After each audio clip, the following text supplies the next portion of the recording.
வணக்கம் தமிழர்களே, தமிழ் சபாக இந்த வீடியோவுக்கு உங்களை வரவேற்கிறேன். சரிகமபா வெற்றிக்கு அப்புறம் இப்போது முதல் வாய்ப்பு திவினேஷ் அவர்களுக்கு கிடைச்சிருக்கு. ஒரு வீடியோ ஆல்பம் ஒன்றில் இப்போது திவினேஷ் அவர்கள் பாடியிருக்காரு. அந்த ஹாப்பி நியூஸை தான் நம்ம இந்த வீடியோவில் ஷேர் பண்ண போகிறோம். இரவின் மடியில்ன்ற ஒரு மோட்டிவேஷ்னல் சாங்கை திவினேஷ் அவர்கள் இப்போது பின்னணி பாடகராக இருந்து பாடியிருக்காரு. அது வீடியோ ஆல்பமாக கூடிய விரைவில் வரும்னு எதிர்பார்க்கலாம். அந்த பாடலோட சில வரிகள் மட்டும் இப்போ நான் கேட்டேன். ரொம்பவும் நல்லாவும் ரொம்பவும் மோட்டிவேஷ்னலாகவும் இருந்தது.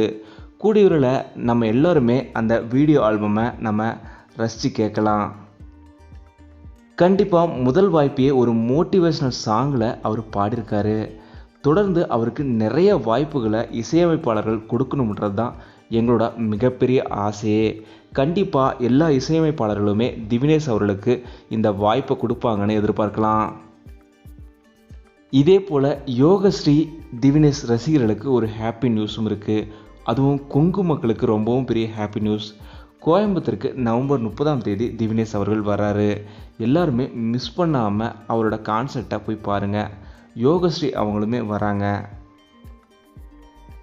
திவினேஷ் அவர்கள் பேக்ரவுண்ட் சிங்கராக மாறணும், அதுவும் இசையமைப்பில் பிரபல இசையமைப்பாளர்கள் மத்தியில் பிரபல படங்களில் அவர் மாறி மிகப்பெரிய அளவில் வரணும்னு நீங்கள் எவ்வளோ ஆசைப்பட்றீங்கன்றதெல்லாம் மறக்காமல் கீழே கமெண்டில் சொல்லுங்கள். கண்டிப்பாக அவர் மிகப்பெரிய பட்ஜெட் மூவிகள்லேயுமே அவர் பாடுவார்ன்ற நம்பிக்கையுமே தமிழ் சார்பாக எங்களுக்கு இருக்குது. தமிழ் சார்பாக அவருக்கு வாழ்த்துக்களும் சொல்லிக்கிறோம். இந்த வீடியோ உங்களுக்கு பிடிச்சிருந்தால் லைக் பண்ணுங்கள், கமெண்ட் பண்ணுங்கள், ஷேர் பண்ணுங்கள். தமிழ் சேனல் சப்ஸ்கிரைப் பண்ணலாம், சப்ஸ்கிரைப் பண்ணுங்கள். மறக்காம பக்கத்தில் இருக்க பெல் ஐகானை கிளிக் பண்ணிடுங்க.